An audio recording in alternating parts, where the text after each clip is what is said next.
गुजरात में बीजेपी को record vote, इस वक्त की बड़ी खबर ब्रेक करें। बीजेपी को का जो वोट शेयर है वो 50% के पार। बीजेपी के वोट शेयर में 4% का उछाल, वोट शेयर में 4% का उछाल। कम वोटिंग के बाद भी बीजेपी का वोट शेयर बढ़ा। सीधा आइए, ये जो मैं आपको ग्राफिक्स दिखा रहा हूं, इन ग्राफिक्स को देखना बहुत जरूरी है वोट शेयर में, और फिर उसके बाद में डेटा मुश्ताक के पास जाऊंगा। सीधा आइए, ये जो देखिए बीजेपी 49.44% से अब 53%। मैंने राउंड ऑफ किया है इसको, हमने राउंड ऑफ किया, ये थोड़ा कम ज्यादा हो सकता है बट राउंड ऑफ करके। कांग्रेस 41.1% से 27%, कांग्रेस 27%, ये सब्सटैंशियल लॉस है। यहां पर आम आदमी पार्टी चुनाव नहीं लड़ा और सीधे 13% का उछाल। मैं सीधे चलूंगा डेटा मुश्ताक के पास। अब मेरा सवाल यह है, बीजेपी का हाई वोटिंग परसेंटेज अहमदाबाद की वजह से, अर्बन एरिया की वजह से होता था जहां पर वो बड़े मार्जिन से जीतते थे। इस बार क्या पैटर्न देखने को मिला है? नहीं, इस बार ज्यादा जो वोट मूवमेंट हुआ है वो ओबीसी वोट, जो ठाकुर कम्युनिटी का वोट एक मूवमेंट हुआ है सबसे ज्यादा, मैंने जब एनालिसिस किया। और क्या है जो सेंट्रल गुजरात में, मतलब सेंट्रल गुजरात मतलब मैं अगर दिखाऊंगा, ये जो बेल्ट है और ये अपर का जो बेल्ट है, तो ये नॉर्थ एंड सेंट्रल गुजरात में आप देखेंगे जो ओबीसी वोट है, मतलब परमार, चौहान, आप ठाकुर, चौधरी, तो ये सारे जो वोट है ये एक्चुअली बहुत ज़्यादा जंप हुआ। तो ये जो जंप जो आपको दिखाई दे रहा है, अराउंड 4% का जो जंप दिखा रहा है, ये मेनली कंट्रीब्यूशन, देखिए 4% जब जंप हो रहा है सभी से कंट्रीब्यूशन आएगा, लेकिन मेजर जो कंट्रीब्यूटर है जो 60-70% होगा, ये area central Gujarat and north Gujarat का एरिया है जहाँ से कंट्रीब्यूट हुआ है। और इसको कंपैरिजन भी बता सकते हैं आप किस तरीके से बदलाव? वो तो सीट्स है, तो अगर मैं इधर दिखाऊंगा जस्ट ओबीसी वोटिंग में कैसे आपका चेंजेस हुआ है।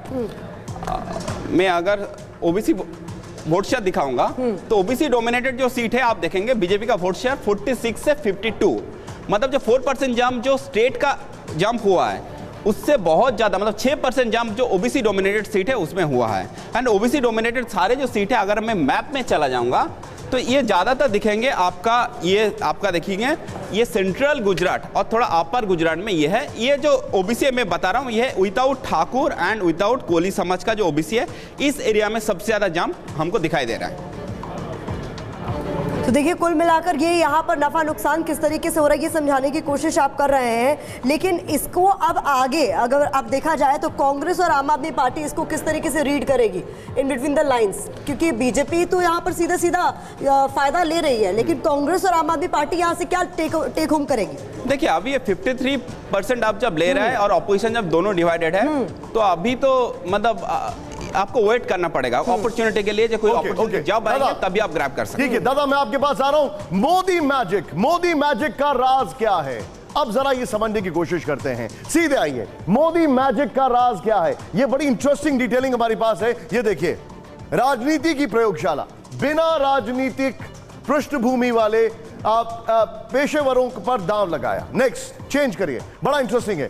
1987 में अहमदाबाद नगर निगम चुनाव में प्रोफेशनल्स को टिकट दिया, प्रोफेशनल्स को। नेक्स्ट दिखाइए, पार्टी प्रभारी रहते चंडीगढ़ में पूर्व सैनिकों, रिटायर्ड अफसरों को पार्टी से जोड़ा। नेक्स्ट दिखाइए, बड़ा इंटरेस्टिंग है ये, पार्टी के जमीनी कार्यकर्ताओं को राज्यसभा में भेजा, ये भी एक फैक्ट है यहां पर। नेक्स्ट दिखाइए, आप पार्टी के छोटे छोटे कार्यकर्ताओं में बड़े पद तक पहुंचने का विश्वास जगाया, ये बहुत इंपॉर्टेंट होता है। नेक्स्ट, बीजेपी के सिद्धांतों से समझौता किए बिना दूसरी पार्टियों से गठबंधन के सूत्रधार। नेक्स्ट दिखाइए, ये मैजिक है, विरोधी विचारधारा वाली पार्टियों के नेताओं से भी बेहतरीन तालमेल, ये भी एक फैक्ट हमारे सामने है। फिर देखिए, हरियाणा में बंसीलाल और ओम प्रकाश चौटाला की पार्टी से गठबंधन करने में सफल रहे, ये देखिए। इसके बाद जम्मू कश्मीर में फारूक अब्दुल्ला के साथ गठबंधन में बड़ी भूमिका थी, अगर आपको याद होगा वाजपेयी जी के टाइम पर वो था। फिर इसके बाद एक और वॉल है, राहुल इसको प्ले ऑन करें। मोदी मैजिक के जो राज हैं उसमें संगठन के बाजीगर, आरएसएस में रहते, देश के हर कोने की यात्रा की। ओके, नंबर 1 ये देखिए, जो मोदी मैजिक है उसको भी विस्तार से बताने की कोशिश कर रहे हैं। देश के लगभग सभी जिलों में वक्त बिताया। नेक्स्ट दिखाइए, यहां पर चेंज करें इसको, यहां पर गांव शहर का मिजाज पढ़ने में माहिर है, ये भी फैक्ट है। फिर दिखाइए इसके बाद, ये देखिए किस तरीके से एक एक चीजें यहां पर सामने आई हैं।